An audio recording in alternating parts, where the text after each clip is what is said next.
Welcome back. Now, in the last video, we talked about meeting someone new. Now let's talk about meeting someone that you've met before, but you don't know them very well, okay?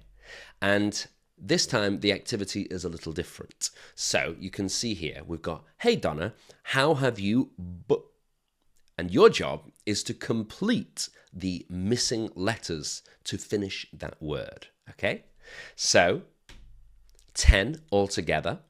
I want you to complete them, see if you can guess. I think you can guess. These should be pretty easy.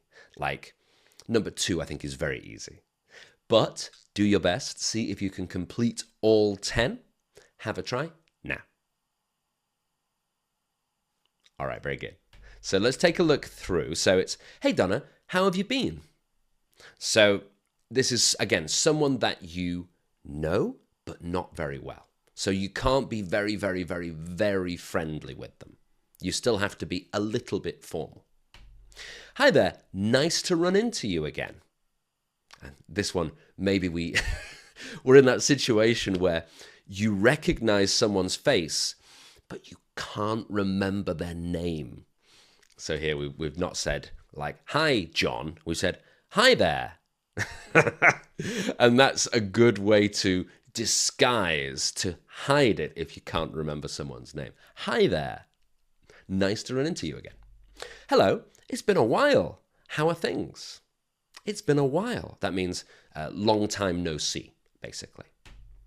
Good to see you again, Nanette. Hey, Ash, what's new with you? Leon, how's everything going? Hello again. It's good to see you.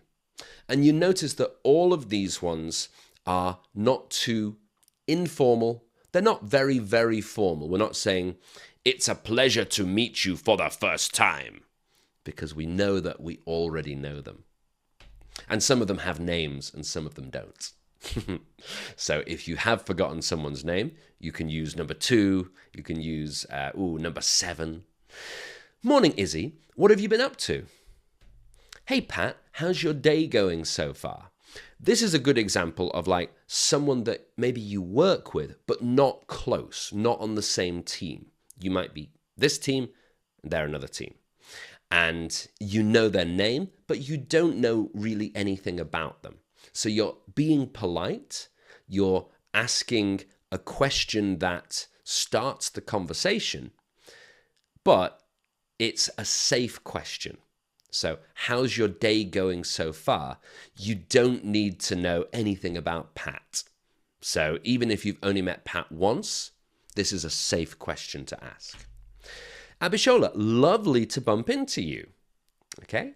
So, all of them are friendly, and they're really good for that situation where you don't know the person that well. And you can notice that there are a lot of exclamation marks in these sentences. So when we're doing greetings, we use rising intonation, which means we put some energy and a little bit of excitement into our voice. So number 1, for example, you wouldn't say, hey Donna, how have you been? Because that sounds like everything is bad. It sounds like, Donna had an accident or she's been sick or something, and we're saying, how have you been? Instead, you can say, how have you been? Hey, Donna, how have you been?